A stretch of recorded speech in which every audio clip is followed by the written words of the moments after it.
아버지를 죽인 놈이 왜? 순자가 서류에 서명하고 있습니다.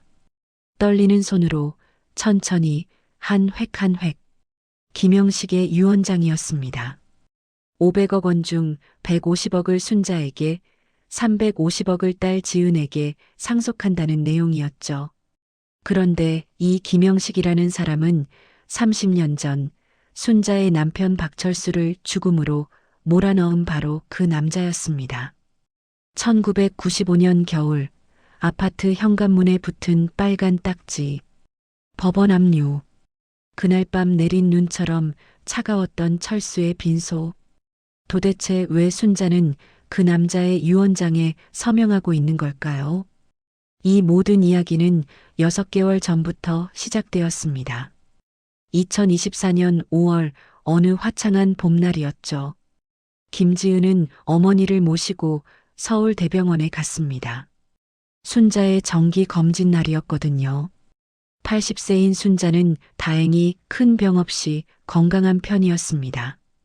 다만 무릎이 좋지 않아 지팡이를 짚고 다닐 뿐이었죠. 오전 9시에 도착해서 접수를 마쳤습니다. 체열실 앞은 사람들로 붐볐습니다. 번호표를 뽑았는데 87번이었습니다. 전광판에는 52번이 깜빡이고 있었죠. 1시간은 좋게 기다려야 할 것 같았습니다. 순자와 지은은 복도 창가 쪽 의자에 앉았습니다. 순자는 평소처럼 창밖 풍경을 바라보고 있었습니다. 5월의 햇살이 따사롭게 들어오는 오전이었습니다. 지은은 휴대폰을 꺼내 밀린 업무 메일을 확인하기 시작했죠. 30분쯤 지났을 때 체열 순서가 왔습니다. 체열을 마치고 내과 진료 대기실이 있는 3층으로 올라갔습니다. 엘리베이터에서 내려 복도를 걸었습니다. 긴 복도 양쪽으로 의자들이 쭉 놓여 있었습니다. 창문이 크게 나 있어서 햇빛이 환하게 들어왔죠. 두 사람은 복도 중간쯤 의자에 나란히 앉았습니다. 진료 대기 시간은 40분 정도 남아 있었습니다. 지은은 다시 휴대폰을 들여다봤고 순자는 여전히 창밖만 바라보고 있었습니다. 그때였습니다. 복도 저편에서 발소리가 들렸습니다. 규칙적이고 천천히 걷는 소리였죠. 지은은 신경 쓰지 않고 계속 휴대폰만 봤습니다. 병원이니까 사람들이 오가는 건 당연한 일이었으니까요. 그런데 이상했습니다. 옆에 있던 순자의 호흡 소리가 갑자기 거칠어졌습니다. 마치 갑자기 숨이 막힌 사람처럼 헐떡이는 소리였습니다. 지은은 깜짝 놀라 고개를 들어 어머니를 봤습니다. 그 순간 지은의 심장도 덩달아 빨리 뛰기 시작했습니다. 순자 얼굴이 새하얗게 질려 있었거든요. 입술에서 혈색이 완전히 빠져 있었습니다. 눈은 크게 떠진 채로 복도 저편 어딘가를 똑바로 응시하고 있었습니다. 지은은 황급히 순자가 보고 있는 방향을 따라 고개를 돌렸습니다. 복도 저편에서 한 노인이 천천히 걸어오고 있었습니다. 83세쯤 돼 보이는 키 큰 남자였습니다. 회색 양복을 단정하게 입고 있었습니다. 등은 약간 굽었지만 지팡이 없이 걷고 있었죠. 지은은 특별히 이상한 점을 느끼지 못했습니다. 그저 진료 온 다른 환자분이려니 생각했습니다. 하지만 순자 반응은 달랐습니다. 순자 입술이 파르르 떨리기 시작했습니다. 그리고 손에 들고 있던 지팡이가 바닥으로 미끄러졌습니다. 딸그랑하는 금속 소리가 조용한 복도에 울렸죠. 지은은 재빨리 몸을 숙여 지팡이를 주었습니다. 다시 고개를 들었을 때 순자는 의자에서 일어나려고 하고 있었습니다. 정확히는 뒤로 물러서려는 것처럼 보였습니다. 지은은 황급히 순자 팔을 잡았습니다. 순자의 팔이 얼음장처럼 차갑게 느껴졌습니다. 온몸이 미세하게 떨리고 있었습니다. 지은은 걱정이 되어 순자 얼굴을 자세히 들여다봤습니다. 순자 눈동자가 흔들리고 있었습니다. 초점을 잃은 것 같으면서도 복도 저편 그 남자에게 고정되어 있었죠. 그 남자도 두 사람을 발견한 것 같았습니다. 걸음을 뚝 멈추더니 그 자리에 우뚝 섰습니다. 그리고는 순자를 빤히 바라봤습니다. 복도에는 그 순간 세 사람뿐인 것처럼 느껴졌습니다. 시간이 멈춘 것 같았습니다. 10초쯤 흘렀을까요? 남자가 천천히 입을 열었습니다. 순자 씨? 낮은 목소리였지만 복도에 울려 퍼졌습니다. 순자의 이름을 부르는 목소리였습니다. 순자는 아무 대답도 하지 않았습니다. 그저 뒤로 한 발짝 물러서며 복도 벽에 손을 짚었죠. 몸을 지탱하기 위해서인 것 같았습니다. 지은은 그제야 뭔가 심상치 않다는 걸 느꼈습니다. 저 남자와 순자 사이에 뭔가 있다는 것을요. 지은은 남자에게 다가가 물었습니다. 어머니를 어떻게 아세요? 남자는 지은을 보더니 천천히 고개를 끄덕였습니다. 오래전에 아는 사이였습니다. 그의 눈가에 깊은 주름이 패여 있었습니다. 목소리는 떨리고 있었습니다. 저는 김영식입니다. 그 순간 지은의 등골에 소름이 돋았습니다. 심장이 쿵쾅거리기 시작했습니다. 김영식. 30년 전 그 이름. 아버지 장례식 날 밤 순자가 이불을 뒤집어 쓰고 밤새 울며 중얼거리던 그 이름. 빨간 압류 딱지가 붙은 집 현관문. 은행 직원들이 가구를 하나씩 날라 나가던 그날. 철수가 마지막으로 쓰던 낡은 수첩에 빨간 펜으로 크게 적혀 있던 바로 그 이름. 김영식. 지은의 손이 저절로 주먹을 쥐었습니다. 손톱이 손바닥 살을 파고들었습니다. 지은은 무의식 중에 순자 앞을 가로막았습니다. 당신이 김영식이라고요? 지은의 목소리가 낮게 깔렸습니다. 남자는 지은을 보고 천천히 고개를 숙였습니다. 지은 씨, 많이 컸네요. 그는 지은을 알고 있었습니다. 지은은 최대한 참으며 말했습니다. 이제 그만 가주시겠습니까? 김영식은 잠시 망설였습니다. 그리고 다시 순자를 바라보며 말했습니다. 순자 씨, 저 할 말이 있습니다. 그때 순자가 처음으로 입을 열었습니다. 가세요. 목소리는 떨렸지만 분명했습니다. 김영식은 더 이상 말하지 않았습니다. 고개를 한번 끄덕이고는 천천히 돌아섰습니다. 복도를 걸어가는 그의 뒷모습이 묘하게 쓸쓸해 보였습니다. 지은은 순자를 부축해 다시 의자에 앉게 했습니다. 순자 손을 잡았는데 얼음장처럼 차가웠습니다. 어머니, 저 사람이 그 김영식 맞죠? 지은이 물었습니다. 순자는 지은의 손을 꽉 잡았습니다. 지은아, 지금은 아무 말도 하지 말자. 순자 눈에 눈물이 고여 있었습니다. 지은은 더 이상 묻지 않았습니다. 진료를 받고 집으로 돌아오는 내내 순자는 한마디도 하지 않았습니다. 택시 창밖만 계속 바라보고 있었죠. 지은도 말을 걸지 않았습니다. 머릿속이 너무 복잡했거든요. 30년 만에 다시 나타난 김영식. 그리고 순자의 저 반응은 대체 뭘 의미하는 걸까요? 집에 도착해서 순자를 모셔다 드렸습니다. 순자는 곧장 방으로 들어갔습니다. 문 닫는 소리가 들렸죠. 지은은 거실 소파에 털썩 앉았습니다. 한참을 멍하니 천장만 바라봤습니다. 그날 밤 지은은 잠을 이룰 수 없었습니다. 서재로 가서 오래된 상자를 꺼냈습니다. 철수의 유품이 담긴 상자였습니다. 30년 동안 한 번도 열어보지 않았던 상자였죠. 뚜껑을 여는 순간 먼지가 풀썩 날렸습니다. 상자 안에는 철수의 안경과 시계, 지갑이 들어 있었습니다. 그리고 낡은 수첩 한 권. 지은은 떨리는 손으로 수첩을 펼쳤습니다. 1995년 12월 15일. 철수가 돌아가기 일주일 전 날짜였습니다. 수첩에는 빨간 펜으로 크게 적힌 글씨가 있었습니다. 김영식. 그 이름 밑에는 작은 글씨로 이렇게 적혀 있었죠. 왜 나를 배신했는가? 지은은 수첩을 덮었습니다. 더 이상 볼 수가 없었습니다. 그날 밤은 그렇게 지나갔습니다. 일주일 뒤부터 순자의 이상한 행동이 시작되었습니다. 평생 외출을 거의 하지 않던 순자가 매일 오후 2시만 되면 외출 준비를 하는 겁니다. 옷을 갈아입고 머리를 단정히 빗었습니다. 립스틱도 발랐습니다. 지은은 물었습니다.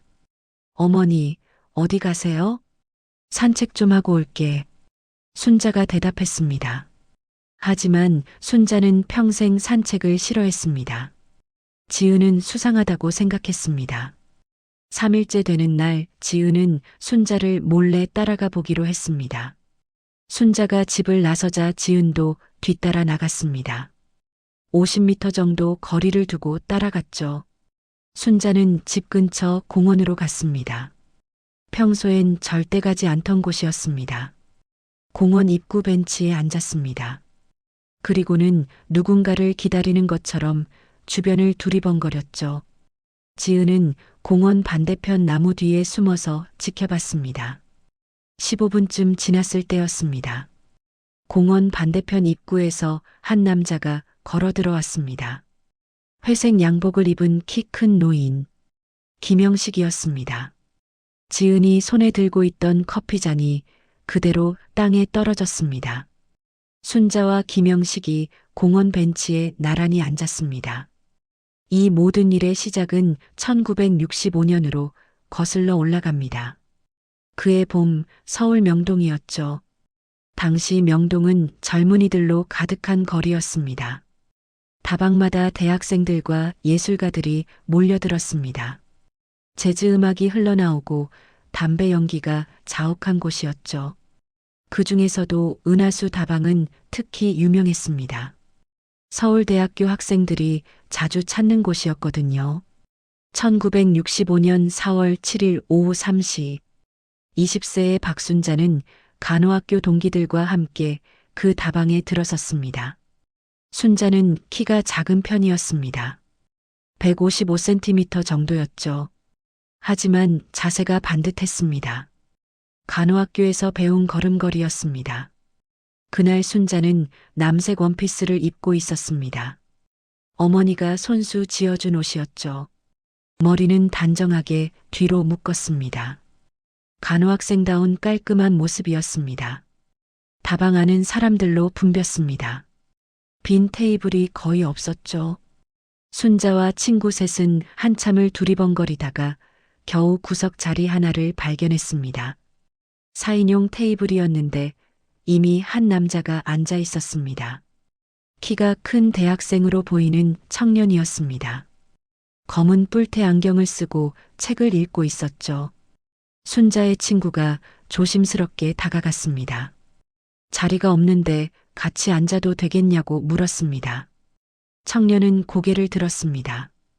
그리고 활짝 웃으며 대답했죠. 네, 앉으세요. 편하게 앉으시면 됩니다. 그가 바로 김영식이었습니다. 당시 23세, 서울대학교 경영학과 3학년이었습니다. 영식은 책을 덮고 옆으로 조금 비켜 앉았습니다. 순자는 그의 맞은편에 앉게 되었습니다. 자리 배치가 그렇게 된 거였죠.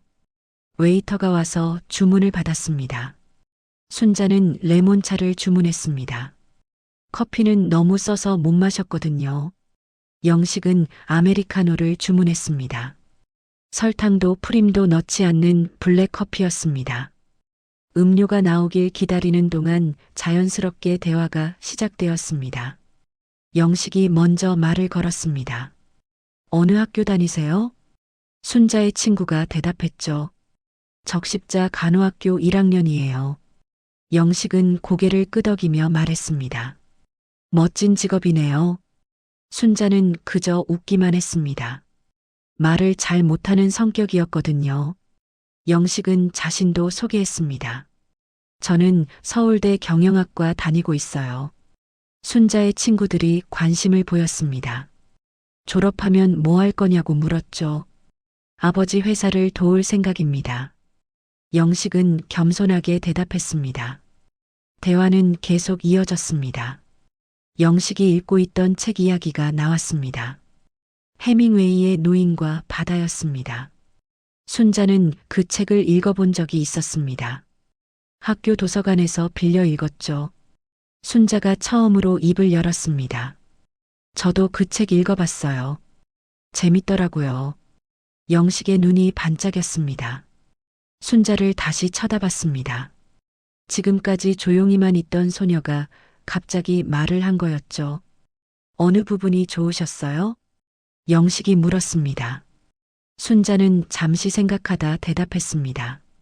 노인이 빈손으로 돌아왔지만 후회하지 않는 장면요. 최선을 다했으니까요. 영식은 고개를 끄덕였습니다. 저도 똑같은 부분이 좋았어요. 그 순간부터 두 사람의 대화가 시작되었습니다. 친구들은 옆에서 자기들끼리 수다를 떨었고요. 순자와 영식은 책 이야기를 나눴습니다. 시간이 금방 흘렀습니다. 어느새 해가 기울고 있었죠. 다방 안의 조명이 하나둘 켜지기 시작했습니다. 순자는 시계를 봤습니다. 벌써 5시 반이었습니다. 기숙사 통금 시간이 7시였죠. 서둘러야 했습니다. 순자와 친구들이 자리에서 일어났습니다. 계산을 하러 카운터로 갔습니다. 그때 영식이 뒤따라왔습니다. 제가 낼게요. 그냥 가세요. 순자의 친구들이 손사래를 쳤습니다. 하지만 영식은 고집을 부렸습니다. 결국 영식이 4사람분을 다 계산했습니다. 순자는 고맙다고 인사했습니다. 고개를 살짝 숙였죠. 영식은 웃으며 대답했습니다. 괜찮아요. 다음에 또 오실 거예요? 순자의 친구가 대답했죠. 매주 수요일 오후에 와요. 영식은 고개를 끄덕였습니다. 그럼 또 봬요. 순자는 아무 말도 하지 않았습니다. 하지만 귀가 빨개졌습니다. 친구들이 나중에 놀렸죠. 얼굴이 왜 그렇게 빨개졌냐고요. 순자는 아니라고 부인했습니다. 그냥 다방이 더웠을 뿐이라고요. 하지만 사실은 달랐습니다. 영식의 마지막 말이 자꾸 머릿속에 맴돌았죠.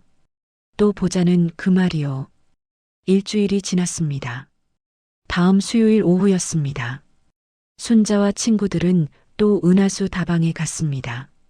문을 열고 들어서는 순간 순자는 가슴이 두근거렸습니다.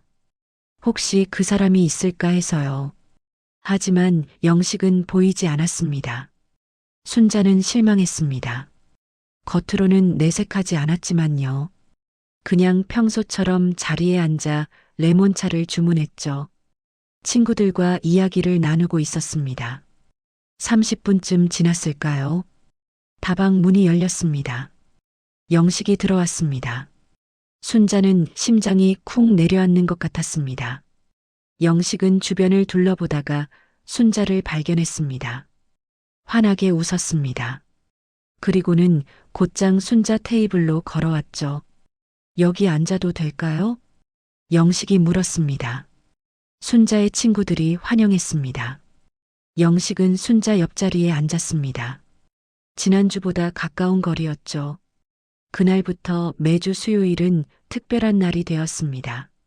순자와 영식은 은하수 다방에서 만났습니다. 처음엔 친구들과 함께였지만 점점 둘만의 시간이 많아졌죠. 친구들이 일부러 자리를 비워주기도 했습니다.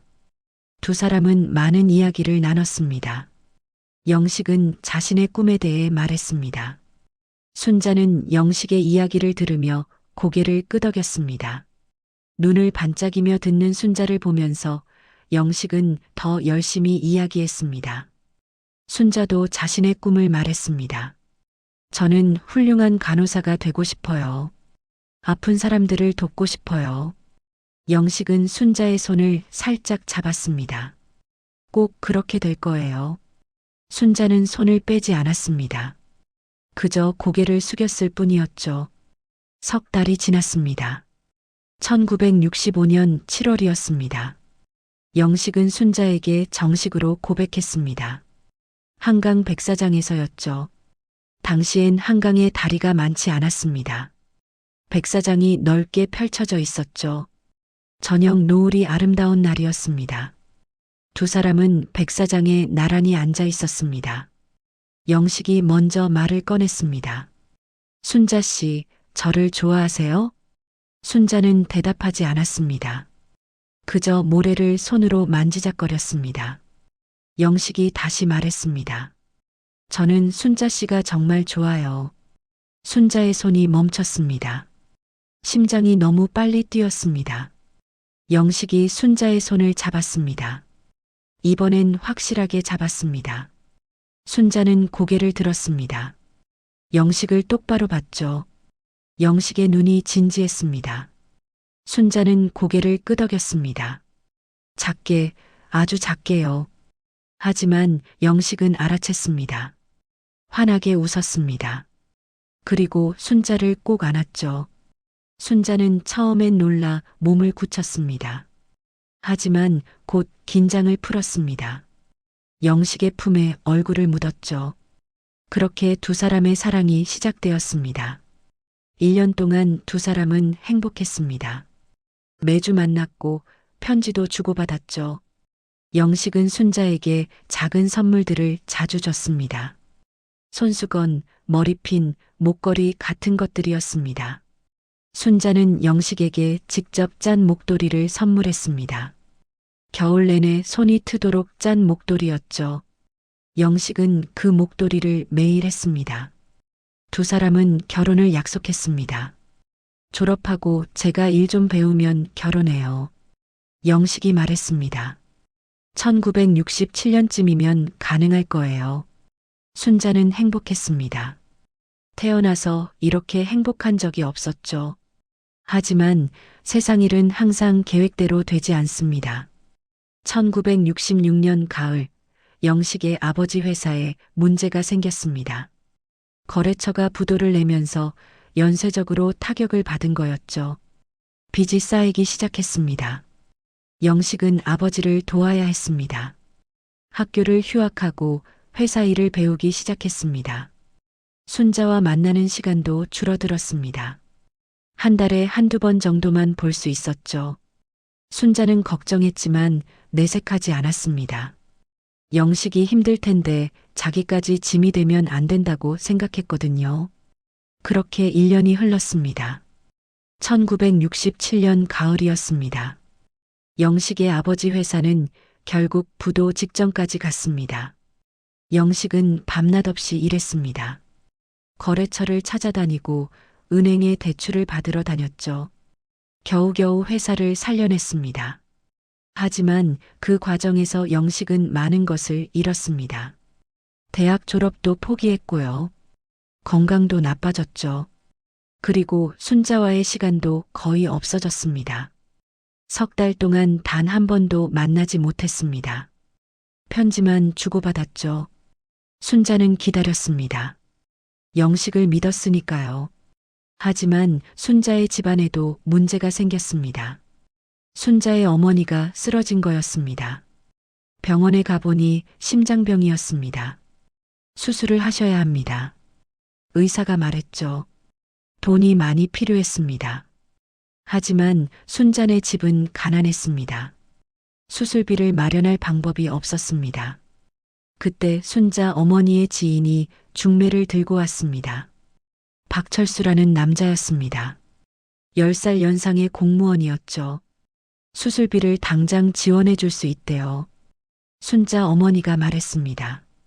순자는 거절했습니다. 저는 사랑하는 사람이 있어요. 하지만 어머니는 달랐습니다. 순자야, 엄마 살려라. 제발. 순자 어머니는 애원했습니다. 1968년 2월 14일. 발렌타인데이였습니다. 순자는 영식을 만나기로 약속했습니다. 석 달 만의 만남이었죠. 장소는 여전히 명동 은하수 다방이었습니다.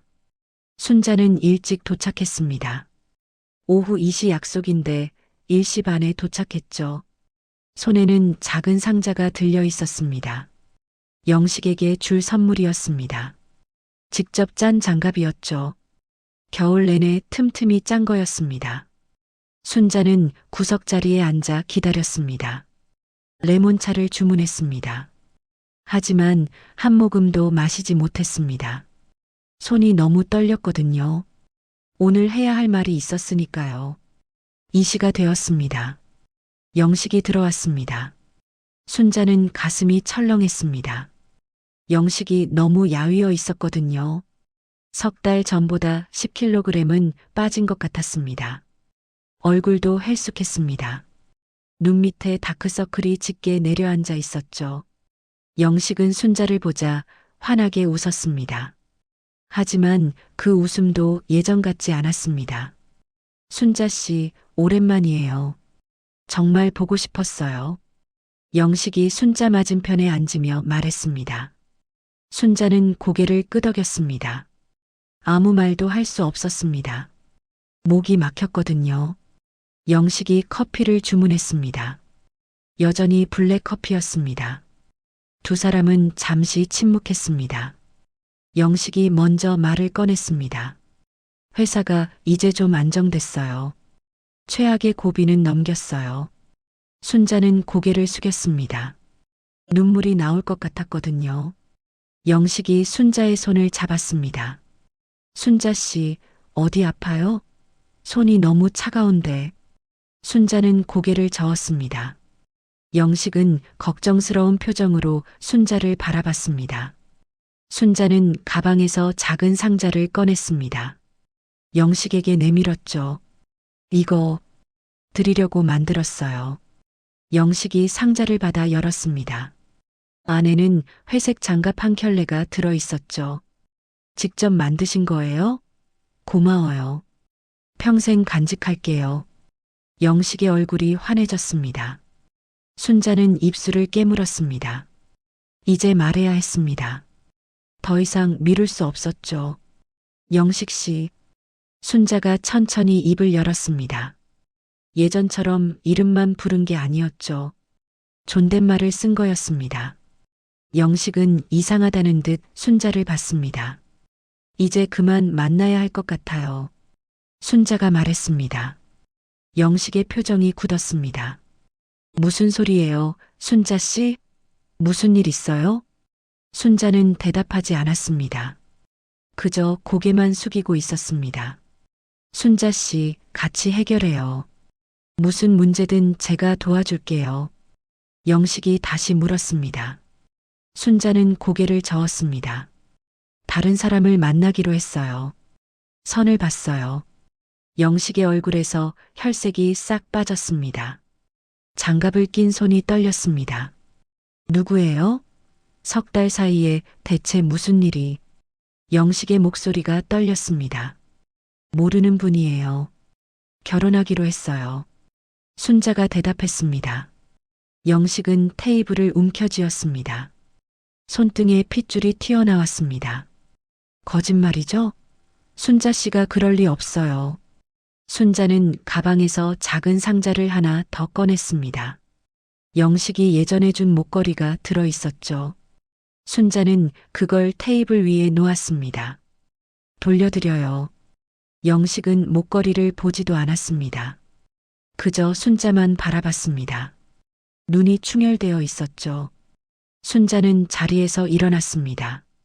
더 이상 앉아 있을 수 없었습니다. 지금 일어나지 않으면 결심이 흔들릴 것 같았거든요. 영식도 벌떡 일어났습니다. 순자의 팔을 잡았죠. 순자 씨, 가지 마세요. 제발이요. 순자는 팔을 빼냈습니다.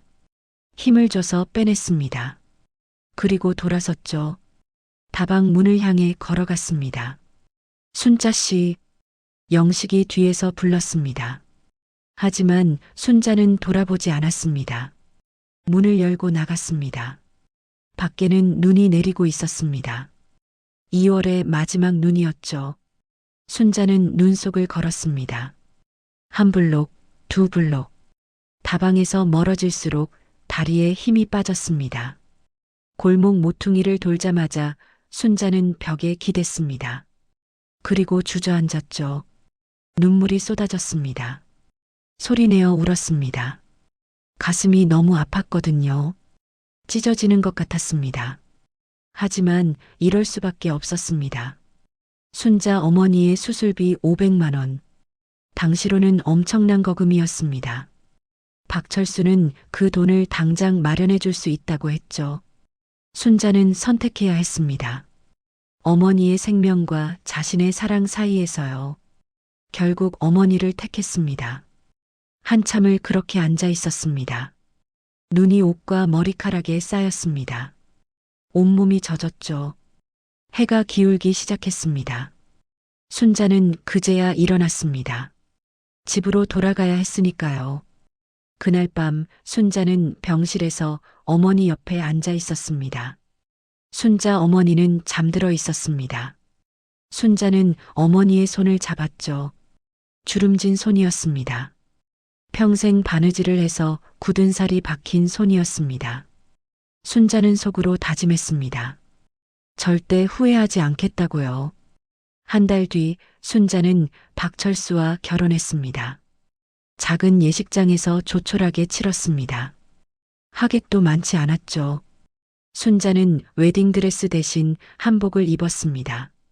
거울을 보니 낯선 사람이 서 있는 것 같았습니다. 행복해 보이지 않는 신부였죠. 하지만 웃어야 했습니다.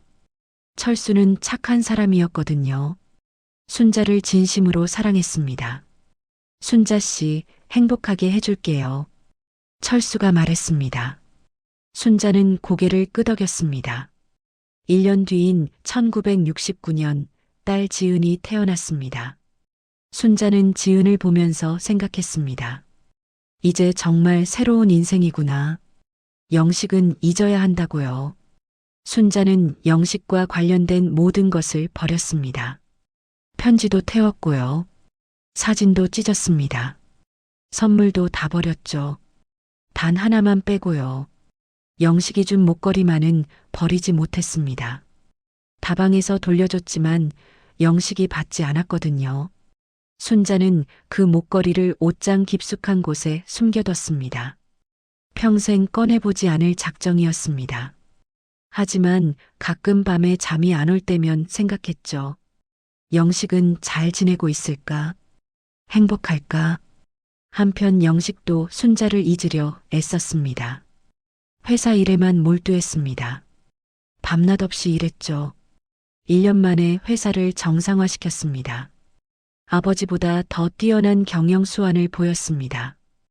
회사는 빠르게 성장했습니다. 1970년 영식의 어머니가 중매를 주선했습니다. 대학 교수의 딸이었습니다. 이름은 윤미숙이었죠. 한 번만 만나봐라. 좋은 댁 딸이다. 어머니가 설득했습니다. 영식은 거절했습니다. 하지만 어머니가 계속 설득했습니다. 효자였던 영식은 결국 승낙했죠. 선을 보러 갔습니다. 미숙은 차분하고 조용한 사람이었습니다. 나쁘지 않았죠. 하지만 순자는 아니었습니다.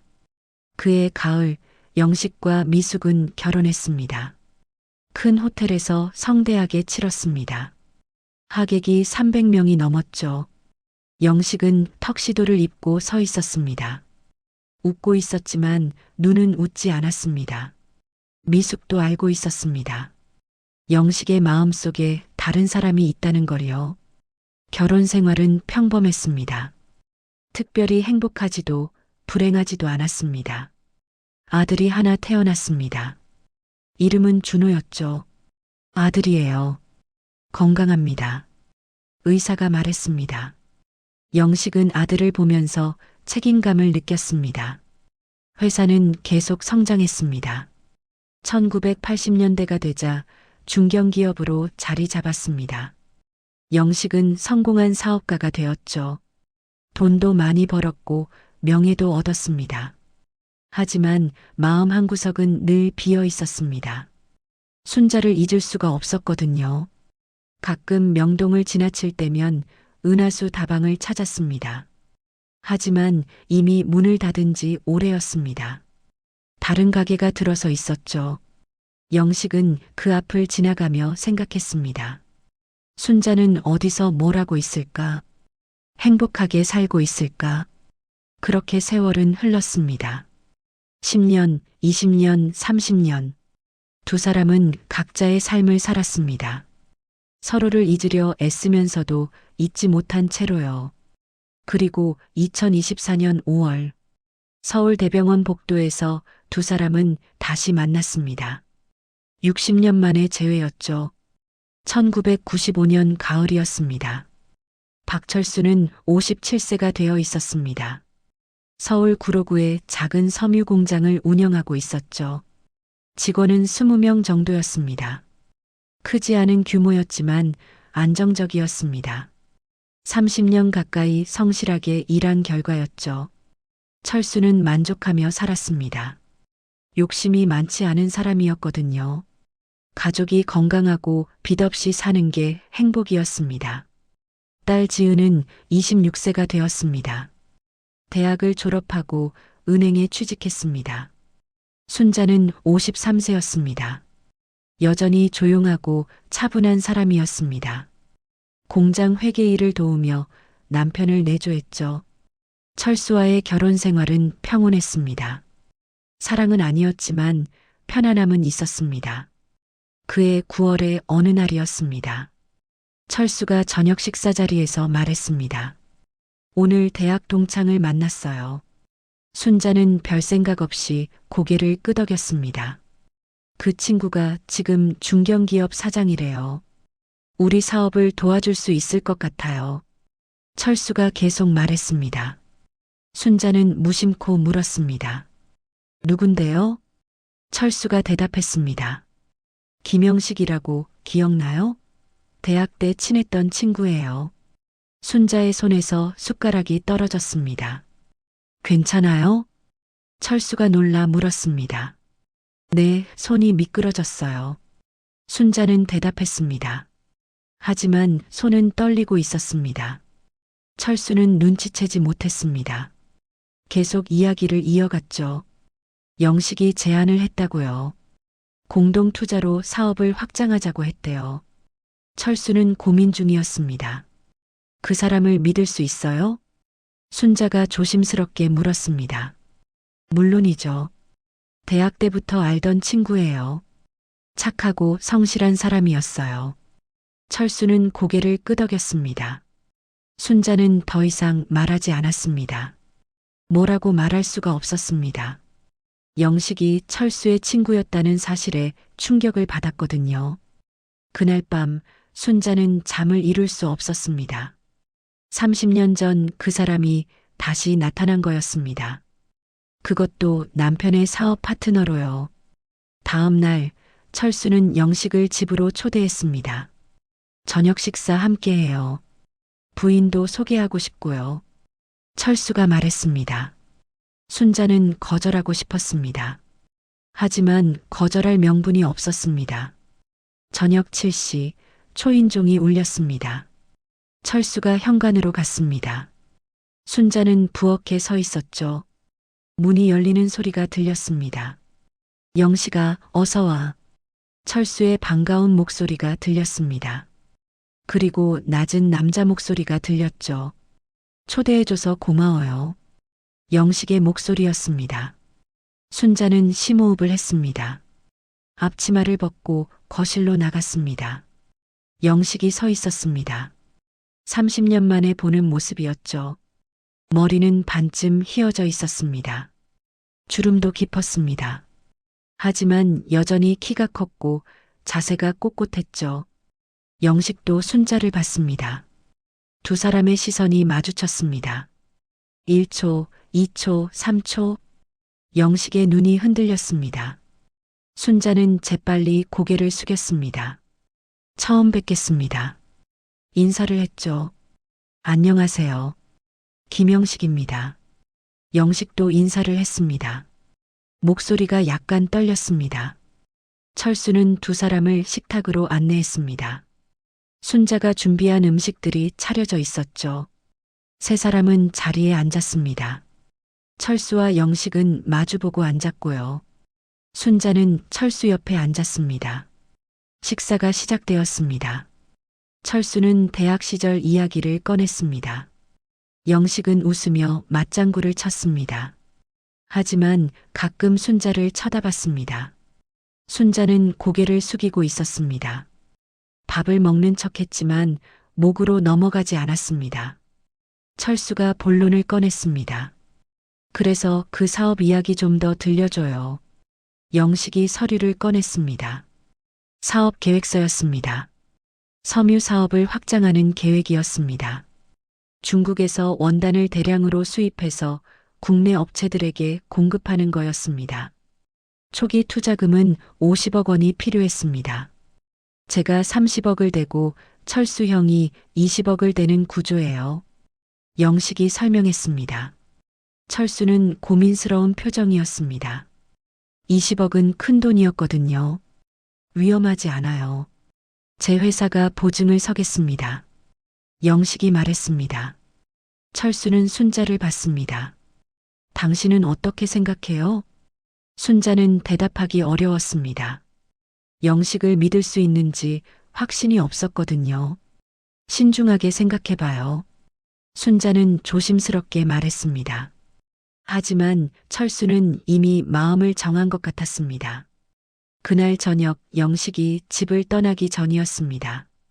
화장실에 가는 길에 순자와 복도에서 마주쳤습니다. 두 사람만 있는 순간이었죠. 오랜만이에요, 순자 씨. 영식이 작은 목소리로 말했습니다. 순자는 대답하지 않았습니다. 그저 지나가려고 했죠. 잘 지냈어요? 영식이 다시 말했습니다. 순자는 멈춰섰습니다. 하지만 돌아보지는 않았습니다. 잘 지냈어요. 그리고 빠르게 부엌으로 들어갔습니다. 일주일 뒤 계약이 성사되었습니다. 철수는 집과 공장을 담보로 20억을 대출받았습니다. 계약서에는 철수와 영식의 이름이 나란히 적혔습니다. 사업은 순조롭게 시작되었습니다. 중국에서 원단이 들어왔고요.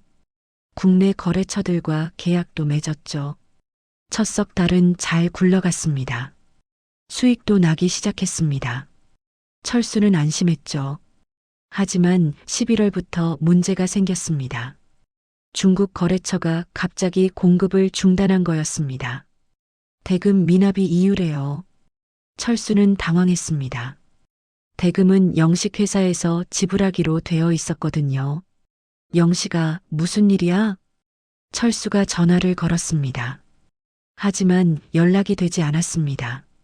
사무실에 찾아갔습니다. 사장님이 해외 출장 중이십니다. 비서가 말했습니다. 철수는 불안해지기 시작했습니다.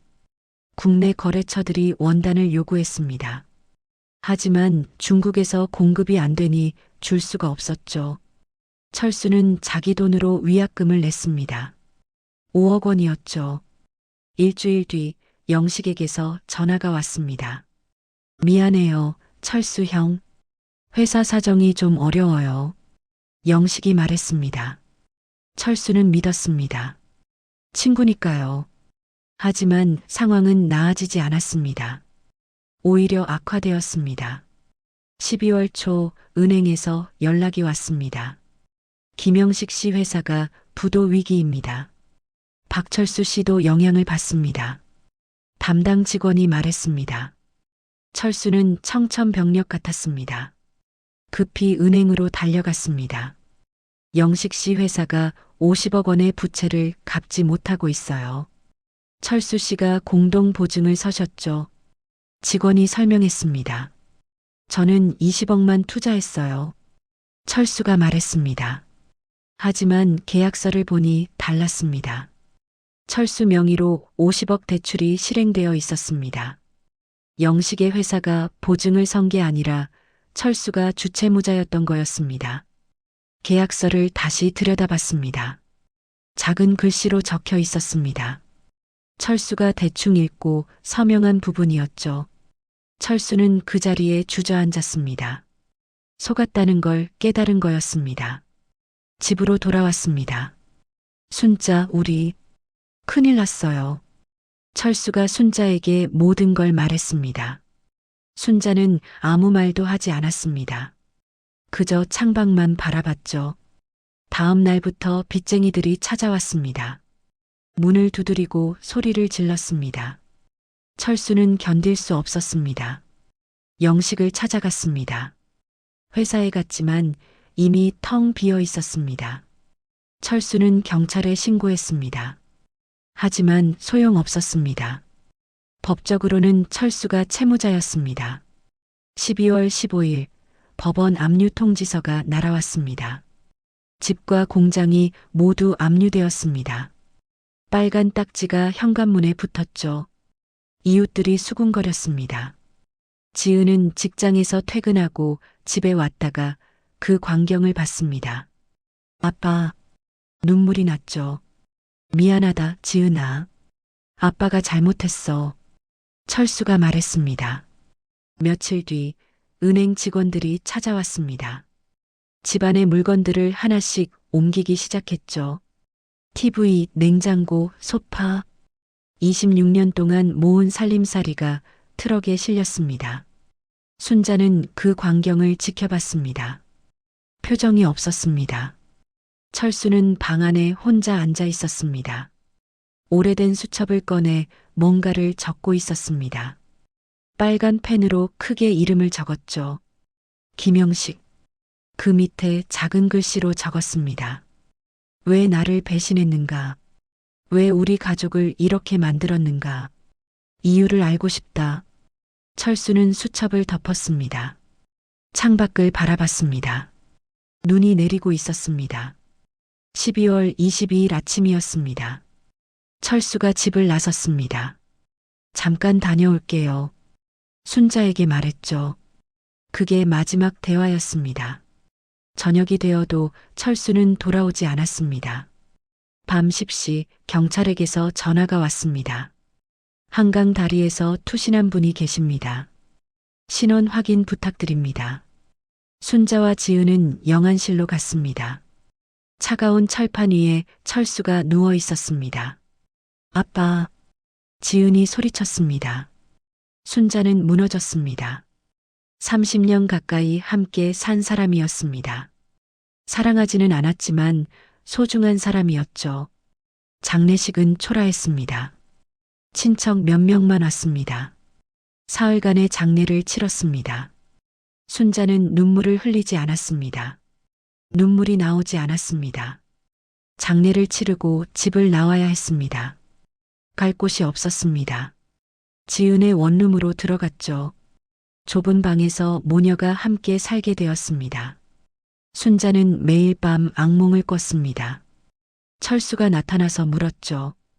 왜 나를 영식에게 소개했냐고요. 순자는 대답할 수 없었습니다. 그날 이후 순자는 김영식이라는 이름을 입에 담지 않았습니다. 생각조차 하지 않으려 했습니다. 하지만 잊을 수가 없었죠. 30년 전 사랑했던 그 사람이 30년 뒤 남편을 죽인 사람이 되었습니다. 공원 벤치에 앉아 있는 두 사람. 순자와 김영식. 지은은 나무 뒤에 숨어 그 광경을 지켜봤습니다. 50m 정도 떨어진 거리였습니다. 두 사람의 대화는 들리지 않았죠.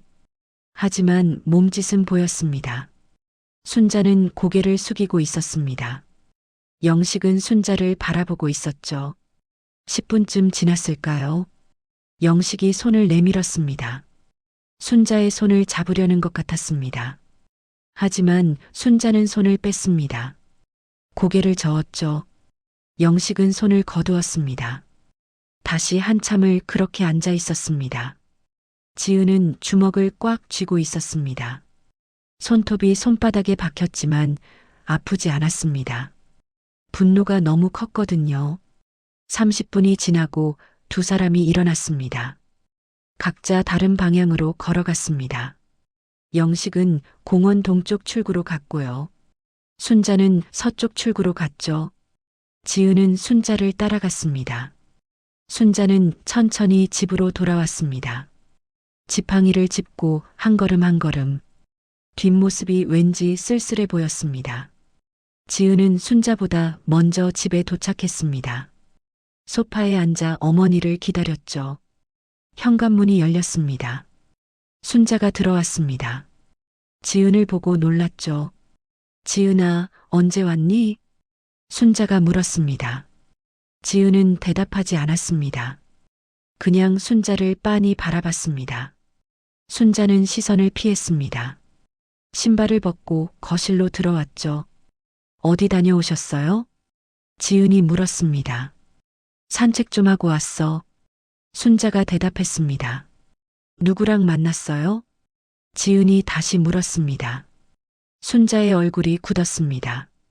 아무도 안 만났어. 지은은 일어섰습니다. 순자 앞으로 다가갔습니다. 거짓말하지 마세요. 다 봤어요. 김영식이랑 공원 벤치에 앉아 있는 거요. 순자는 뒤로 물러섰습니다. 벽에 등을 기댔습니다. 지팡이를 꽉 쥐고 있었죠. 지은은 목소리를 높였습니다. 어떻게 그럴 수 있어요? 아버지를 죽인 그 사람을 어떻게 만날 수 있어요? 순자는 대답하지 않았습니다. 그저 바닥만 바라보고 있었습니다. 지은은 계속 말했습니다. 30년 전 그날을 잊었냐고요. 현관문에 붙은 빨간 딱지를 잊었냐고요. 한강 다리에서 뛰어내린 아버지를 잊었냐고요. 순자의 눈에 눈물이 고였습니다. 하지만 흘러내리지는 않았습니다. 지은은 소파에 주저앉았습니다. 머리를 감싸쥐었습니다. 이해할 수가 없었거든요. 한참의 침묵이 흘렀습니다. 지은아. 순자가 조심스럽게 입을 열었습니다. 지은은 고개를 들지 않았습니다. 사연이 있어. 들어보면 이해할 거야. 순자가 계속 말했습니다. 지은은 비웃었습니다. 무슨 사연이요? 순자는 소파에 앉았습니다. 지은과 한 발짝 떨어진 곳이었죠. 그리고 오래된 이야기를 시작했습니다. 1965년 명동 다방에서의 첫 만남. 1년간의 뜨거운 사랑. 1968년 강제된 이별. 그리고 그 이후. 지은은 처음 듣는 이야기였습니다. 순자에게 첫사랑이 있었다는 것도요. 그 사람이 김영식이었다는 것도요. 순자는 담담하게 말했습니다. 감정을 최대한 억누르며요. 외할머니의 병, 수술비 500만 원, 중매로 만난 철수, 그리고 영식과의 이별. 지은은 가만히 듣고 있었습니다. 말을 끊지 않았습니다. 순자의 목소리는 떨렸지만 끊기지 않았습니다. 30년 동안 아무에게도 하지 못했던 이야기였죠. 순자는 계속 말했습니다. 1995년 그날의 일도요. 철수와 영식이 대학 동창이었다는 것. 사업 제안. 그리고 배신. 하지만 여기서 순자는 멈췄습니다. 뭔가 더 할 말이 있는 것 같았습니다. 하지만 입을 다물었죠. 그래서 뭐가 달라져요? 결과는 똑같잖아요. 김영식 때문에 아버지가 돌아가신 건 사실 아니에요? 지은이 물었습니다. 그래, 사실이야. 하지만 영식 씨도 피해자야. 순자가 대답했습니다. 지은은 이해할 수 없었습니다. 어떻게 가해자가 피해자가 돼요? 순자는 설명하려 했습니다.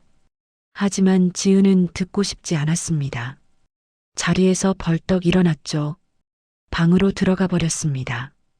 문을 쾅 닫았습니다. 침대에 누웠지만 잠이 오지 않았습니다. 머릿속이 복잡했습니다.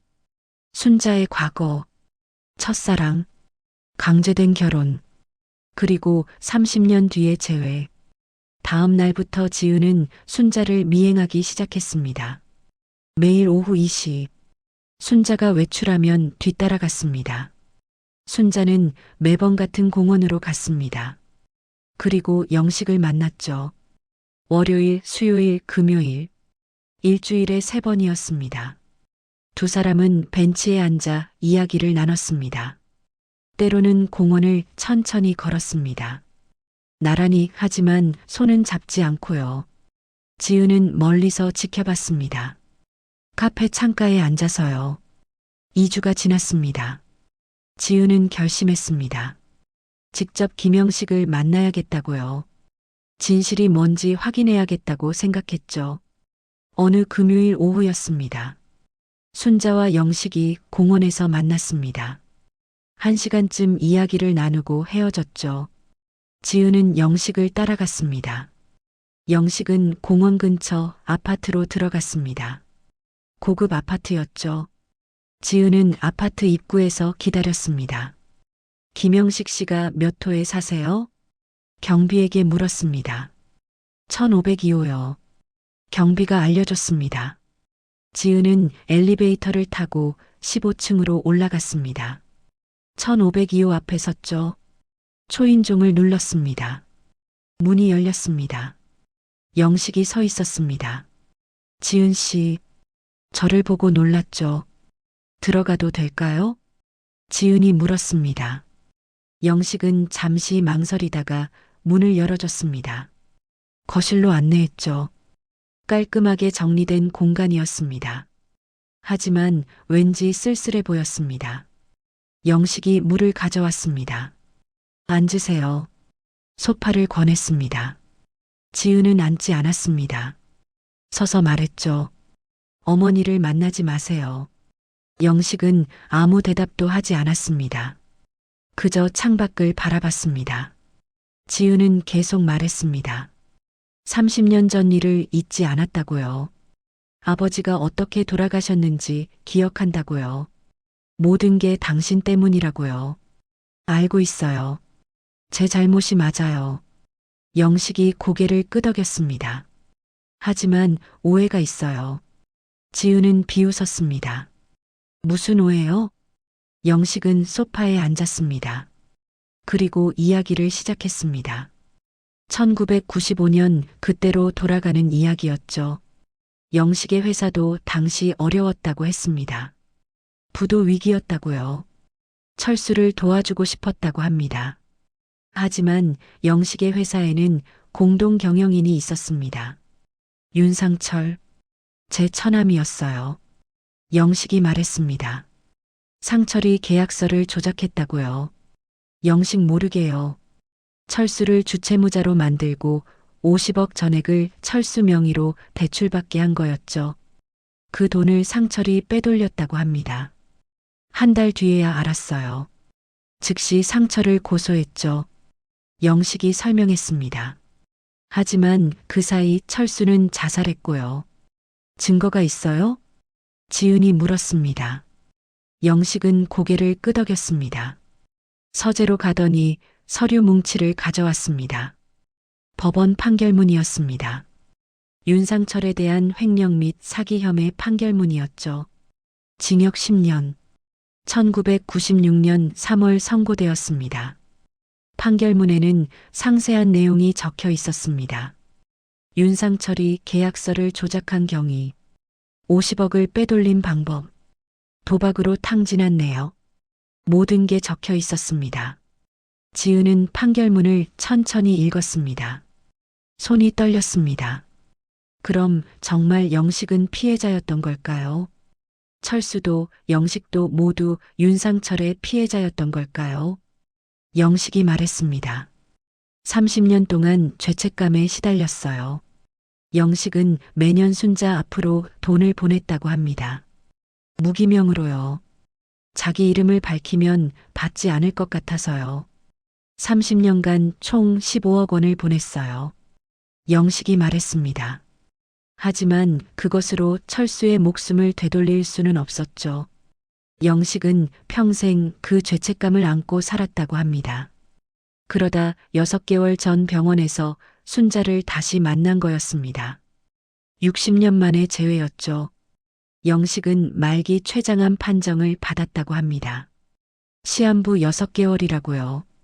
이제 살 날이 얼마 남지 않았어요. 그래서 순자에게 진실을 말하고 싶었다고 합니다. 용서를 구하고 싶었다고요. 지은은 소파에 주저앉았습니다. 모든 게 혼란스러웠습니다. 30년 동안 증오했던 사람이 사실은 피해자였다니요. 영식이 물었습니다. 순자 씨를 계속 만나도 되겠어요? 남은 시간이 많지 않아요. 지은은 대답할 수 없었습니다. 지은은 영식의 집을 나왔습니다. 머리가 복잡했습니다. 엘리베이터를 타고 1층으로 내려왔죠. 밖으로 나오니 해가 지고 있었습니다. 저녁 6시쯤이었습니다. 지은은 한참을 아파트 앞 벤치에 앉아 있었습니다. 판결문의 내용이 머릿속을 맴돌았습니다. 윤상철. 그 이름을 지은은 처음 들었습니다. 30년 동안 김영식만 원망했는데요. 진짜 가해자는 따로 있었던 거였습니다. 하지만 여전히 의문이 남았습니다. 영식은 정말 몰랐을까요? 회사 경영자가 그런 큰 돈이 빠져나가는 걸 모를 수 있을까요? 아니면 알면서도 모른 척한 걸까요? 지은은 알 수 없었습니다. 집으로 돌아갔습니다. 현관문을 여는데 손이 떨렸습니다. 순자를 어떻게 대해야 할지 몰랐거든요. 문을 열고 들어갔습니다. 거실에 불이 켜져 있었습니다. 순자는 소파에 앉아 있었죠. 지은을 기다리고 있었던 것 같았습니다. 지은은 신발을 벗고 거실로 들어갔습니다. 순자와 마주 앉았죠. 한참의 침묵이 흘렀습니다. 순자가 먼저 입을 열었습니다. 어디 다녀왔니? 지은이 대답했습니다. 김영식 씨를 만나고 왔어요. 순자의 눈이 커졌습니다. 놀란 거였습니다. 지은은 계속 말했습니다. 윤상철 이야기를 들었다고요.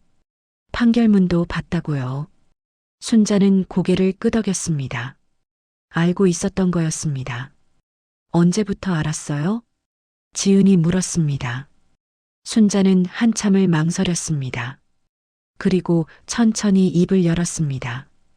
2주 전부터 알았어. 영식 씨가 말해줬어. 지은은 어이가 없었습니다. 2주 전부터 알았으면서 저한테는 왜 말 안 했어요? 순자가 대답했습니다. 내가 믿지 않을 것 같아서. 지은은 반박할 수 없었습니다. 실제로 믿지 않았을 테니까요. 영식이 직접 증거를 보여주지 않았다면요. 순자가 자리에서 일어났습니다. 방으로 들어갔습니다. 잠시 뒤 노란 봉투를 들고 나왔죠. 낡고 바랜 봉투였습니다. 테이블 위에 놓았습니다. 지은은 봉투를 열었습니다. 안에는 영수증들이 가득 들어 있었습니다. 은행 송금 영수증이었죠. 하나하나 확인했습니다. 1996년 1월 15일 5천만 원. 1997년 1월 15일 5천만 원. 1998년 1월 15일 5천만 원. 매년 같은 날짜에 같은 금액이었습니다. 2024년까지요. 총 29장의 영수증이었습니다. 14억 5천만 원이었죠. 발신인은 모두 무기명이었습니다. 하지만 같은 은행, 같은 지점에서 보낸 거였습니다. 이게 뭐예요? 지은이 순자를 받습니다. 영식 씨가 보낸 돈이야. 30년 동안 매년 보내온 거야. 순자가 대답했습니다. 지은은 충격을 받았습니다. 그럼 순자는 30년 동안 이 사실을 알고 있었다는 건가요? 순자는 고개를 끄덕였습니다. 첫 송금이 왔을 때부터 영식인 줄 알았다고 했습니다. 은행 지점이 영식 회사 근처였거든요. 금액도 날짜도 모든 게 영식답다고 느꼈대요. 그럼 왜 받았어요? 왜 돌려보내지 않았어요? 지은이 물었습니다. 순자는 창밖을 바라봤습니다. 한참을 아무 말도 하지 않았습니다. 그러다 작게 말했습니다. 그 돈이 필요했어. 지은은 이해했습니다. 철수가 돌아간 직후였죠. 빚쟁이들이 매일 찾아왔습니다. 지은은 대학생이었고요. 순자 혼자 모든 걸 감당해야 했죠. 그 돈이 없었다면 살아남지 못했을 거였습니다. 순자는 계속 말했습니다. 처음엔 받지 않으려고 했어. 은행에 가서 돌려보내려고 했어. 하지만 무기명 송금이라 방법이 없었다고 합니다.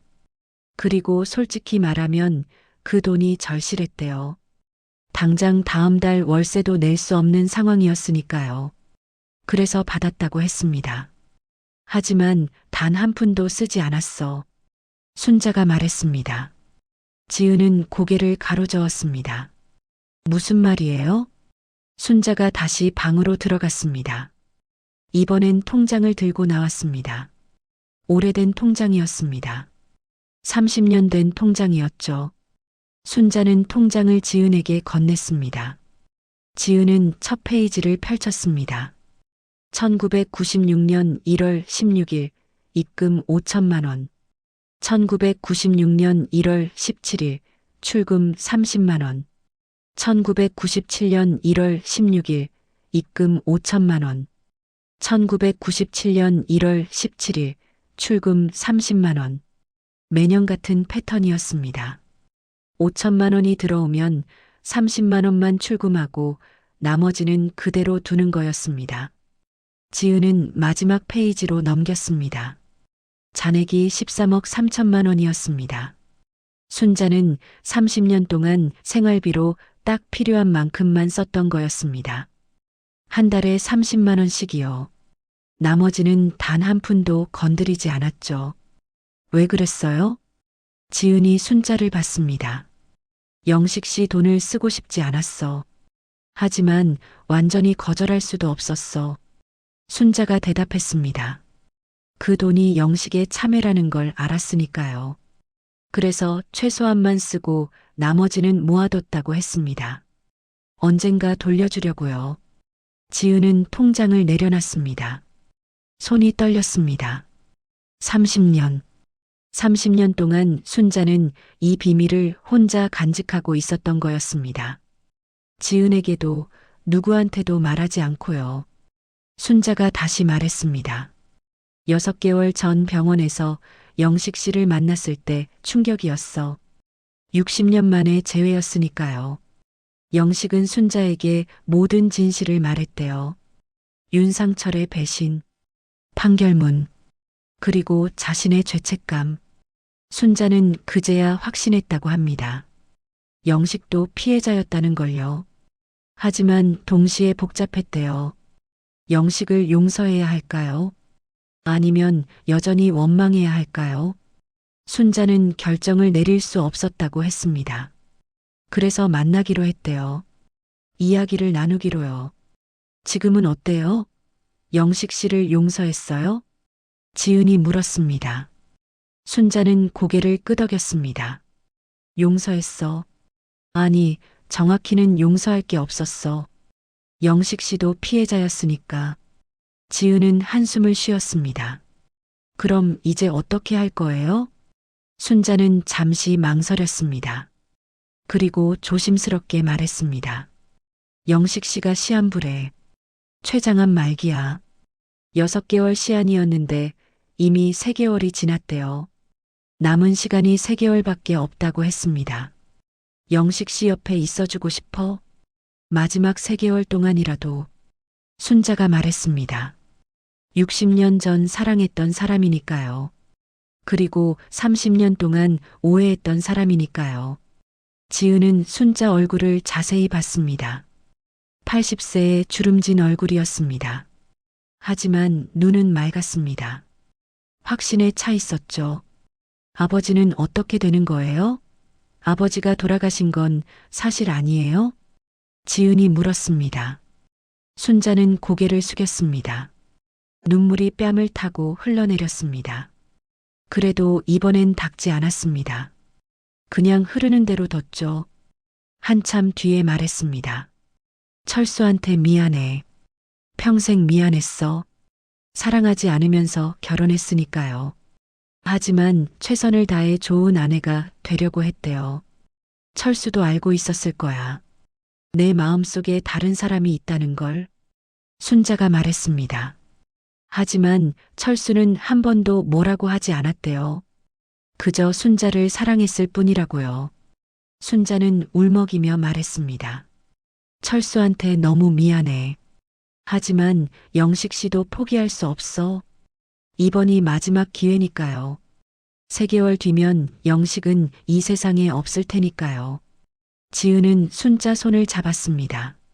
처음으로 순자 편을 들어주고 싶었습니다. 알겠어요. 어머니가 원하는 대로 하세요. 순자가 놀란 표정으로 지은을 봤습니다. 정말이니? 지은은 고개를 끄덕였습니다.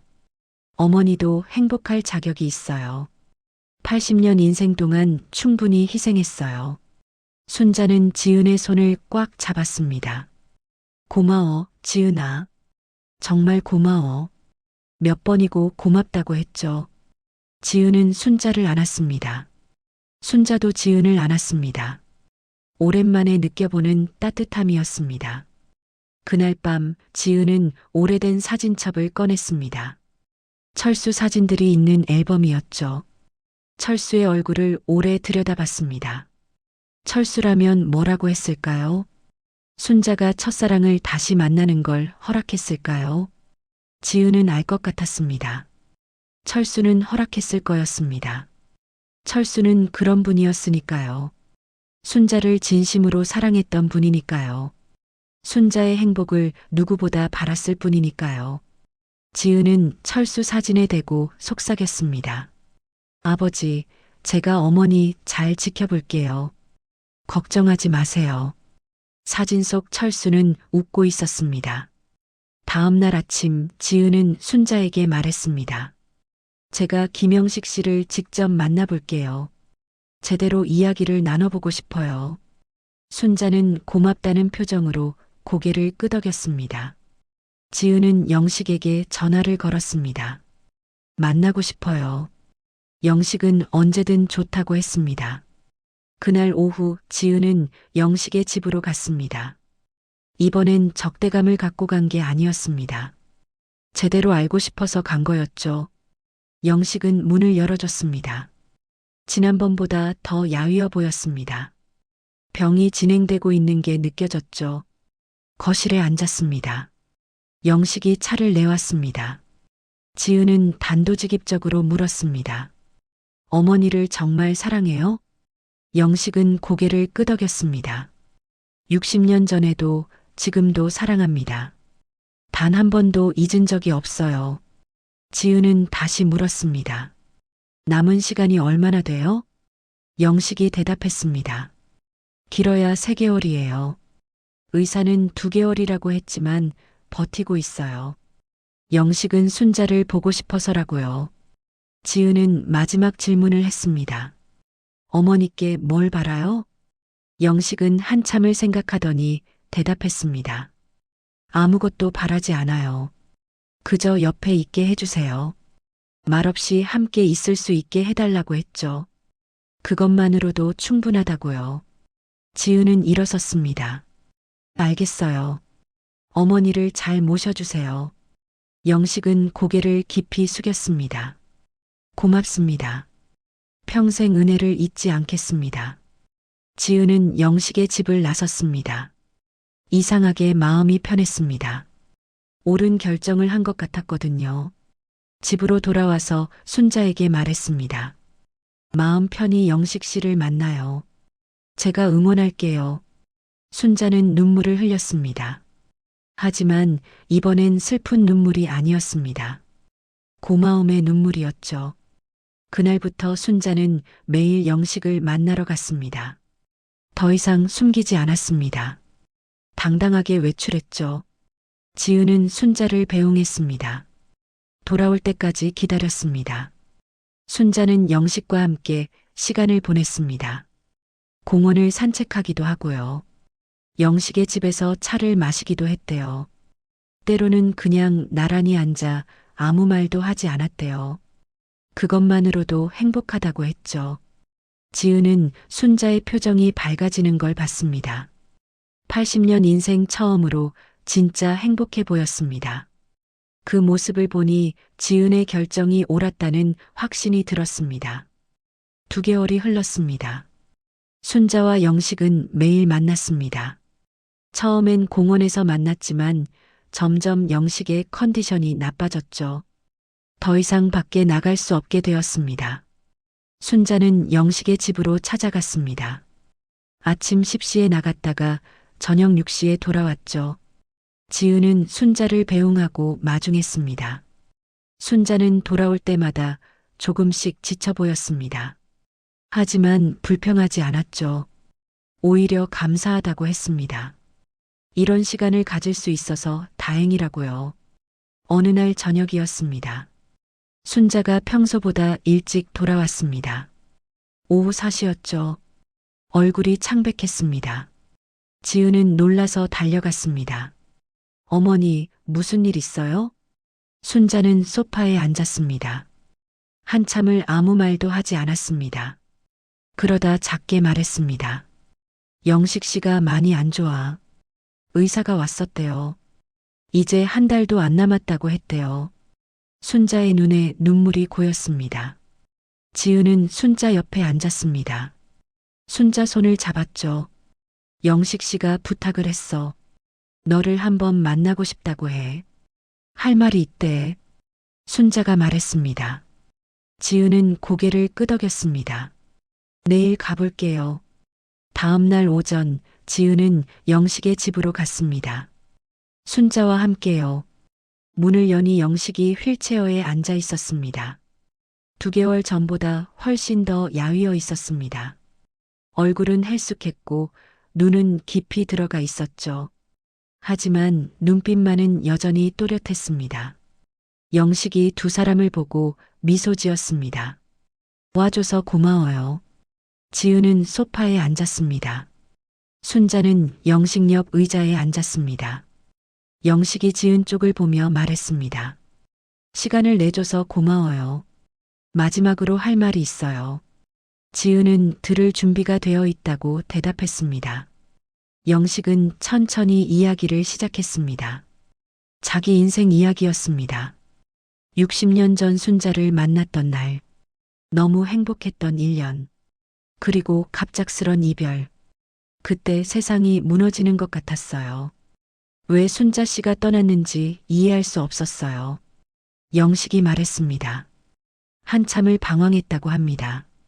술을 마시고 일도 손에 잡히지 않았대요. 하지만 아버지 회사를 살려야 했죠. 그래서 이를 악물고 일했다고 합니다. 순자를 잊으려고 애썼대요. 하지만 단 하루도 잊은 적이 없었다고 했죠. 결혼도 했지만 마음은 늘 순자 씨에게 있었어요. 부인 미숙에게 미안했어요. 영식이 계속 말했습니다. 미숙은 좋은 사람이었거든요. 하지만 사랑할 수 없었대요. 마음이 이미 순자에게 가 있었으니까요. 아들 준호를 낳았을 때도 그랬대요. 행복했지만 완전하지 않았다고요. 옆에 순자가 없었으니까요. 그렇게 세월이 흘렀습니다. 1995년 동창회에서 철수를 만났습니다. 순자의 남편인 줄도 모르고요. 철수 형이 좋은 사람이라고 생각했어요. 도와주고 싶었어요. 영식이 말했습니다. 하지만 윤상철이 모든 걸 망쳤죠. 제 잘못이에요. 상처를 제대로 관리하지 못한 거예요. 회사 경영자로서 책임이 있어요. 영식이 고개를 숙였습니다. 철수가 자살했다는 소식을 들었을 때요. 영식은 무너졌다고 합니다. 자기 때문에 사람이 죽었으니까요. 그것도 순자의 남편이요. 상처를 고소하고 감옥에 보냈지만 소용없었대요. 철수는 돌아오지 않았으니까요. 그 뒤로 30년을 죄책감 속에 살았어요. 영식이 말했습니다. 매년 순자에게 돈을 보냈습니다. 그것밖에 할 수 있는 게 없었거든요. 하지만 돈으로 생명을 살 수는 없었죠. 영식은 평생 그 빚을 지고 살았다고 합니다. 6개월 전 병원에서 순자 씨를 다시 만났을 때 운명이라고 생각했어요. 영식이 말했습니다. 죽기 전에 마지막으로 순자를 볼 수 있게 된 거라고요. 진실을 말할 기회를 준 거라고요. 영식은 이야기를 멈췄습니다. 숨을 고르더니 다시 입을 열었습니다. 이제 할 말이 하나 남았어요. 영식은 서재 책상을 가리켰습니다. 거기 서류가 있어요. 지은 씨가 봐야 할 서류예요. 지은은 일어나서 서재로 갔습니다. 책상 위에 서류 봉투가 놓여 있었습니다. 봉투를 들고 거실로 돌아왔죠. 열어보세요. 영식이 말했습니다. 지은은 봉투를 열었습니다. 안에는 유언장이 들어 있었습니다. 그리고 재산 목록이 있었죠. 지은은 천천히 읽기 시작했습니다. 영식의 전 재산은 약 500억 원이었습니다. 부동산, 주식, 예금 등이었죠. 유언장에는 이렇게 적혀 있었습니다. 전 재산의 70%인 350억 원을 김지은에게 상속한다. 전 재산의 30%인 150억 원을 박순자에게 상속한다. 지은은 서류를 내려놨습니다. 이해할 수 없었습니다. 왜 자기에게 재산을 남기는 거죠? 영식이 설명했습니다. 30년 전 빚진 것을 갚고 싶어요. 철수 형에게 갚을 수 없으니 그 딸에게 갚는 거예요. 350억은 당시 50억의 이자를 포함한 금액이라고 했죠. 그리고 순자에게 주는 150억은요. 60년 동안 기다리게 한 것에 대한 미안함이에요. 영식이 말했습니다. 지은은 고개를 저었습니다. 받을 수 없어요. 이미 30년 동안 돈을 보냈잖아요. 순자가 모아둔 통장도 있고요. 더 이상은 필요 없다고 했죠. 영식은 고개를 저었습니다. 그건 다르다고요. 그건 생활비였고 이건 보상이에요. 철수의 목숨값이라고요. 그리고 순자의 60년 기다림에 대한 값이라고 했죠. 지은은 여전히 받을 수 없다고 했습니다. 하지만 영식은 고집했습니다. 이건 제 마지막 소원이에요. 이걸 들어주지 않으면 편히 눈을 감을 수 없어요. 지은은 순자를 봤습니다. 순자는 고개를 숙이고 있었습니다. 눈물이 뺨을 타고 흘렀죠. 영식이 다시 말했습니다. 한 가지 부탁이 더 있어요. 순자 씨 옆에 묻어주세요. 같은 묘역이에요. 죽어서라도 옆에 있고 싶다고 했습니다. 순자가 고개를 들었습니다. 영식을 바라봤습니다. 영식도 순자를 바라봤죠. 두 사람은 말없이 서로를 바라봤습니다. 60년의 시간이 그 시선 속에 담겨 있었습니다. 지은은 자리에서 일어났습니다. 잠깐 밖으로 나갈게요. 두 분만의 시간이 필요할 것 같아요. 영식이 고맙다고 했습니다. 지은은 현관문을 나섰습니다. 복도 끝 창가에 서서 밖을 바라봤죠. 30분쯤 지났을까요? 순자가 나왔습니다. 눈이 빨갛게 부어 있었습니다. 하지만 표정은 평온했죠. 괜찮아요? 지은이 물었습니다. 순자는 고개를 끄덕였습니다. 괜찮아. 아니, 괜찮은 게 아니라 행복해. 마지막으로 해야 할 말을 다 했다고 했죠. 지은은 순자를 안았습니다. 순자도 지은을 안았습니다. 두 사람은 한참을 그렇게 서 있었습니다. 집으로 돌아오는 길이었습니다. 택시 안에서 순자가 말했습니다. 영식 씨 부탁을 들어주겠어. 유언장에 서명하겠어. 지은은 놀랐습니다. 재산을 받겠다는 건가요? 순자는 고개를 저었습니다. 재산은 중요하지 않아. 다만 영식 씨 마지막 소원이니까 거절할 수 없어. 그리고 묘 자리도 마련하겠다고 했습니다. 영식 옆에 자기 자리를요. 철수한테는 미안하지만 이건 어쩔 수 없어. 마음은 거짓말을 할 수 없으니까. 순자가 말했습니다. 지은은 순자 손을 잡았습니다. 알겠어요. 어머니 결정을 존중할게요. 일주일 뒤 변호사가 왔습니다. 영식의 집에서요. 유언장 서명을 위해서였죠. 지은과 순자가 함께 갔습니다. 영식은 침대에 누워 있었습니다. 더 이상 휠체어에도 앉을 수 없게 되었죠. 변호사가 유언장을 꺼냈습니다. 내용을 읽어줬습니다. 영식의 전 재산 500억 원, 70%는 김지은에게, 30%는 박순자에게, 그리고 장례는 간소하게 치를 것. 묘는 순자 옆에 마련할 것. 모든 내용이 명확했습니다. 변호사가 서명을 요청했습니다. 먼저 영식이 서명했습니다. 떨리는 손으로 천천히요. 그 다음 순자가 서명했죠. 순자도 손이 떨렸습니다. 마지막으로 지은이 서명했습니다. 지은은 담담하게 이름을 썼습니다. 이미 마음의 결정을 내렸으니까요. 서명이 끝나고 변호사가 떠났습니다. 방 안에는 세 사람만 남았습니다. 영식이 말했습니다. 고마워요. 진심으로 고마워요.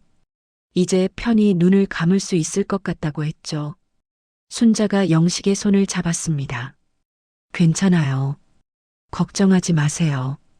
영식은 눈을 감았습니다. 하지만 입가에는 미소가 머물러 있었습니다. 평온한 얼굴이었습니다. 지은은 그 모습을 지켜봤습니다. 이상하게 마음이 편했습니다. 모든 게 제자리를 찾은 것 같았거든요. 30년의 오해가 풀렸고요. 60년의 사랑이 완성되었죠. 그리고 한 사람의 참회가 받아들여졌습니다. 집으로 돌아오는 길 순자가 말했습니다. 이제 시간이 얼마 안 남았어. 매일 영식 씨를 보러 가겠어. 마지막 순간까지 옆에 있어주고 싶다고요. 지은은 고개를 끄덕였습니다. 그러세요. 제가 뒷바라지 할게요. 순자는 지은의 손을 꽉 쥐었습니다. 고마워, 지은아. 정말 고마워. 지은은 창밖을 바라봤습니다. 석양이 지고 있었습니다. 아름다운 노을이었죠. 새로운 시작을 알리는 것 같았습니다. 2025년 2월 3일 새벽 4시 47분 영식이 세상을 떠났습니다. 순자가 옆에서 손을 잡고 있었습니다. 지은도 함께 있었습니다. 영식은 눈을 감기 직전 순자를 보며 말했습니다. 순자 씨, 고마웠습니다. 순자는 영식의 손을 두 손으로 감싸 쥐었습니다. 저도 고마웠어요, 영식 씨. 편히 쉬세요. 영식은 희미하게 미소 지었습니다.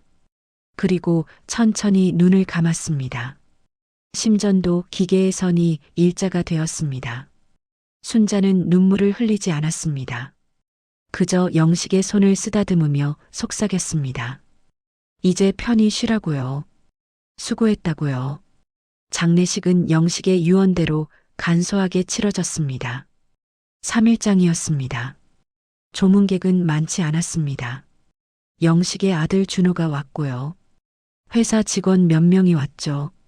그리고 오래된 친구 몇 명이었습니다. 지은은 준호와 처음 만났습니다. 50대 중반의 차분한 남자였죠. 준호는 순자에게 인사를 했습니다. 아버지가 평생 그리워하신 분이시죠. 마지막 3개월 행복하셨습니다. 감사합니다. 순자는 준호의 손을 잡았습니다. 미안해요. 준호 씨. 준호는 고개를 저었습니다. 미안할 것 없어요. 아버지는 어머니 덕분에 편히 가셨어요. 장례식장 한쪽에 영식의 사진이 놓여 있었습니다. 젊은 시절 사진이었습니다. 23세 때 찍은 사진이었죠. 뿔테 안경을 쓰고 환하게 웃고 있었습니다. 순자는 그 사진 앞에 오래 서 있었습니다. 한참을 바라보시더니 조용히 절을 했죠. 3일째 되는 날 발인이었습니다. 영구차가 장례식장을 떠났습니다. 경기도 외곽의 한적한 묘지로 향했죠. 영식이 미리 마련해둔 곳이었습니다. 산 중턱의 조용한 자리였습니다. 주변에 소나무들이 둘러싸고 있었죠. 묘를 쓰는 동안 순자는 옆에 서 있었습니다. 바람이 불었습니다. 순자의 흰 머리카락이 날렸죠. 지은은 순자 어깨에 손을 얹었습니다. 순자는 지은의 손을 가만히 잡았습니다. 묘를 다 쓰고 비석을 세웠습니다. 김영식 지묘 1942년생 2025년 2월 3일 별세. 간단한 문구였죠. 그런데 비석 옆에 자리가 하나 더 있었습니다. 빈자리였습니다. 순자의 자리였죠. 순자가 그 자리 앞에 섰습니다. 한참을 서 있더니 무릎을 꿇었습니다. 손으로 흙을 만졌죠. 여기가 자기가 누울 자리라고 했습니다. 언젠가 영식 옆에 오겠다고요. 지은은 순자를 일으켜 세웠습니다. 아직은 안 돼요. 오래오래 건강하셔야 해요. 순자는 미소 지었습니다. 그러겠어. 장례를 마치고 한 달이 지났습니다. 유산 정리가 시작되었습니다. 변호사가 모든 절차를 진행했죠. 영식의 유언대로 350억이 지은 명의로 넘어왔습니다. 150억은 순자 명의로요. 지은은 그 돈을 어떻게 써야 할지 고민했습니다. 그냥 자기 돈으로 쓸 수는 없었거든요. 철수 생각이 났습니다. 30년 전 빚더미에 깔려 세상을 떠난 철수요. 지은은 결정했습니다. 철수 이름으로 재단을 만들기로요. 박철수 장학재단. 어려운 형편의 학생들을 돕는 재단이었죠. 특히 부모를 잃은 학생들을 우선으로 하기로 했습니다. 철수가 그런 분이었으니까요. 항상 어려운 사람을 먼저 생각하던 분이었죠. 재단 설립에 300억을 사용했습니다. 나머지 50억은 지은이 보관하기로 했습니다. 훗날 필요한 곳에 쓰려고요.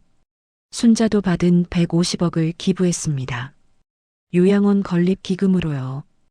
혼자 사는 어르신들을 위한 요양원이었죠. 영식 씨 돈을 의미 있게 쓰고 싶어. 그래야 영식 씨도 기뻐할 것 같아. 순자가 말했습니다.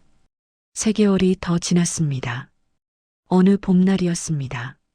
순자와 지은은 영식의 묘를 찾아갔습니다. 벚꽃이 피는 계절이었죠. 묘 주변에도 벚꽃이 흩날리고 있었습니다. 순자는 묘 앞에 꽃을 놓았습니다. 영식이 좋아하던 백합이었죠. 그리고 한참을 앉아 있었습니다. 말없이 묘비만 바라보면서요. 지은은 조금 떨어진 곳에 서서 기다렸습니다. 30분쯤 지났을까요? 순자가 일어났습니다. 묘비에 손을 댔습니다. 그리고 작게 속삭였죠. 영식 씨, 잘 지내고 있죠? 저도 잘 지내고 있어요. 걱정 마세요. 순자는 천천히 묘에서 멀어졌습니다. 뒤돌아보지 않았습니다. 지은은 순자를 부축했죠. 함께 산을 내려왔습니다. 차에 타고 집으로 돌아오는 길이었습니다. 순자가 말했습니다. 이제 마음이 편해. 30년 동안 짊어지고 있던 짐을 내려놓은 것 같아. 지은은 순자 손을 잡았습니다. 저도 마찬가지예요. 30년 동안 품고 있던 원망을 내려놓으니 자유로워졌어요. 순자가 물었습니다. 영식 씨를 용서한 거니? 지은은 고개를 끄덕였습니다. 진작 용서했어요. 아니, 용서할 것도 없었어요. 영식 씨도 피해자였으니까요. 순자는 눈물을 흘렸습니다. 하지만 슬픈 눈물이 아니었습니다. 안도의 눈물이었죠. 지은은 창밖을 바라봤습니다. 봄볕이 따사로웠습니다. 새들이 지저귀고 있었죠. 모든 게 새롭게 시작되는 계절이었습니다. 그날 저녁 지은은 오랜만에 일기를 썼습니다. 일기장 마지막 페이지예요. 이렇게 적었습니다. 오늘 깨달았습니다. 용서는 상대를 위한 게 아니라 나를 위한 것이라는 걸요. 30년 동안 원망을 품고 살았습니다. 그 원망이 나를 얼마나 괴롭혔는지 이제야 알겠습니다. 김영식을 용서하면서 나도 자유로워졌습니다. 아버지도 이제 편히 쉴 수 있을 것 같습니다. 그리고 어머니도 행복할 수 있을 것 같습니다. 이게 진짜 용서구나. 일기를 덮고 불을 껐습니다. 오랜만에 편히 잠들 수 있었습니다. 6개월 뒤였습니다. 박철수 장학재단 개소식이 있었습니다. 작은 사무실이었지만 의미가 컸죠. 개소식에는 많은 사람이 왔습니다. 장학금을 받을 학생들도 왔고요. 언론사 기자들도 왔죠. 순자도 왔습니다. 80세의 나이에도 꼿꼿하게 서 있었습니다. 지은이 인사말을 했습니다. 이 재단은 제 아버지 박철수를 기리기 위해 만들어졌습니다. 아버지는 평생 남을 도우며 살았다고요. 비록 억울하게 세상을 떠났지만요. 그 정신을 이어가고 싶다고 했죠. 그리고 이 재단이 가능했던 것은 한 분의 참회 덕분입니다. 지은이 계속 말했습니다. 김영식이라는 분이요. 30년 동안 죄책감을 안고 산 분이라고요. 그분의 유산으로 이 재단이 만들어졌다고 했죠. 많은 사람이 박수를 쳤습니다. 개소식이 끝나고 순자와 함께 집으로 돌아왔습니다. 철수도 기뻐할 것 같아. 영식 씨도 기뻐할 것 같아. 순자가 말했습니다. 두 사람 모두 착한 사람들이었다고 했죠. 지은은 순자를 안았습니다. 순자도 지은을 안았습니다. 두 사람은 한참을 그렇게 서 있었습니다. 1년이 지났습니다. 어느 날 순자와 지은은 영식의 묘를 찾아갔습니다. 순자는 이제 매달 한 번씩 묘를 찾았죠. 그날은 특별한 날이었습니다. 영식의 기일이었거든요. 순자는 묘 앞에 음식을 차렸습니다. 영식이 좋아하던 음식들이었죠. 그리고 절을 했습니다. 한참을 앉아 있더니 가방에서 뭔가를 꺼냈습니다. 낡은 종이였습니다. 유언장이었죠. 영식이 쓴 유언장이었습니다. 순자는 그걸 천천히 찢기 시작했습니다. 한 조각 한 조각이요. 지은은 놀라서 물었습니다. 왜 찢어요? 순자가 대답했습니다. 이제 필요 없어. 재산도 다 정리했고 영식 씨 소원도 다 이뤘으니까. 찢어진 종이 조각들이 바람에 날렸습니다. 하얗게 흩날리는 종이들이 마치 눈송이 같았습니다. 순자는 그 모습을 보며 미소 지었습니다. 이제 정말 끝났다는 표정이었죠. 30년의 원망도 60년의 그리움도 모든 게 끝났다는 얼굴이었습니다. 지은은 순자 옆에 섰습니다. 함께 날아가는 종이 조각들을 바라봤습니다. 바람이 그것들을 높이 높이 날려보냈죠. 하늘 위로요. 순자가 작게 말했습니다. 영식 씨, 이제 정말 편히 쉬세요. 저도 곧 갈게요. 하지만 아직은 아니에요. 지은이가 있으니까요. 지은은 순자 손을 꽉 잡았습니다. 오래오래 함께 있어요. 순자는 고개를 끄덕였습니다. 그날 저녁 집으로 돌아와서 지은은 생각했습니다. 용서란 무엇인가? 30년 동안 원망하며 살았던 지은이요. 김영식을 절대 용서할 수 없다고 생각했었죠. 하지만 진실을 알고 나니 원망이 사라졌습니다. 아니, 원망을 내려놓으니 자기가 자유로워졌습니다. 용서는 상대를 위한 게 아니었습니다. 나를 위한 거였죠. 원망을 품고 사는 건 나를 가두는 일이었습니다. 감옥에 갇혀 사는 것과 같았습니다. 용서를 하니 그 감옥에서 나올 수 있었죠. 자유로워졌습니다. 비로소 숨을 쉴 수 있었습니다. 순자도 마찬가지였을 거였습니다. 30년 동안 죄책감을 안고 살았죠. 철수에게 미안하고 영식에게도 미안하고요. 하지만 이제 그 짐을 내려놓았습니다. 용서를 하고 용서를 받으면서요. 순자의 얼굴이 밝아졌습니다. 80년 인생 처음으로 진짜 평화로워 보였죠. 지은은 이 이야기를 나누고 싶었습니다. 여러분과요. 혹시 여러분도 마음속에 용서하지 못한 누군가가 있나요? 오랫동안 원망을 품고 있나요? 그 원망이 여러분을 얼마나 힘들게 하는지 아시나요? 용서는 상대를 위한 게 아니라 나를 위한 거입니다. 원망을 내려놓으면 자유로워집니다. 쉽지 않습니다. 지은도 30년 걸렸으니까요.